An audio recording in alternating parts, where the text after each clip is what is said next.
Okay, here's a follow-up.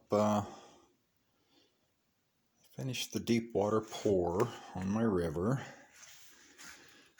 and I'm pretty happy with how it turned out.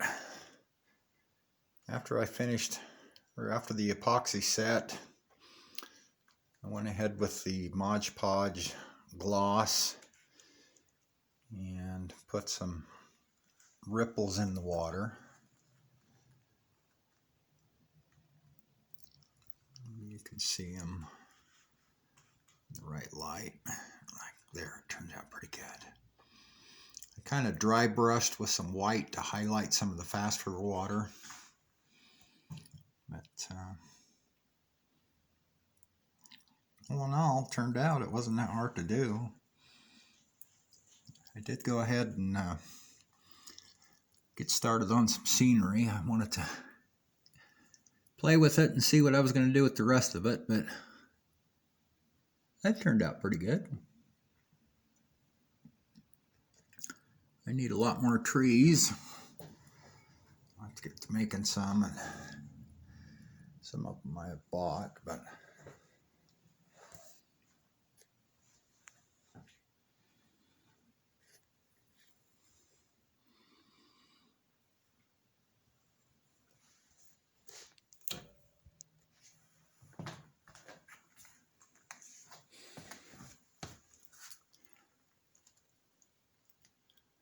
the Mod Podge gloss added a lot to it because it was pretty smooth and shiny.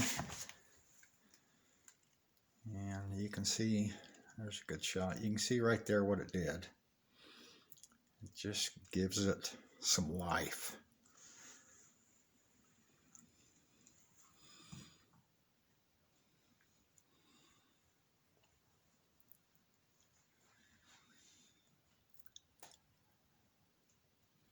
So I don't know if you watched the other video,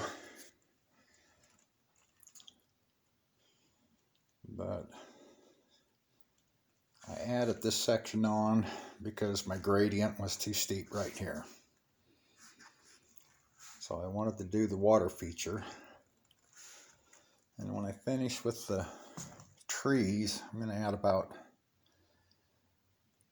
I don't know, 60, 80 trees. I'm going to fill this full. Make it look like a natural riparian zone. I really haven't thought far enough ahead as to what I'm going to do up here. I have features to it, but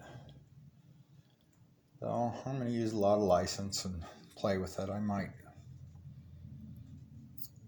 So I got a road and a bridge into here. I might put a corral back in the corner,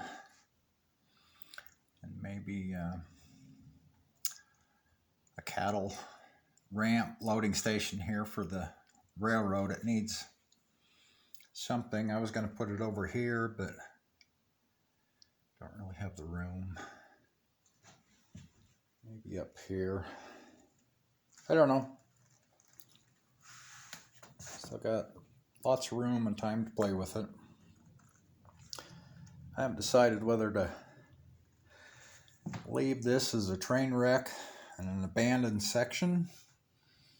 I'll just take all that out and go ahead and fill it in with grass and scenery.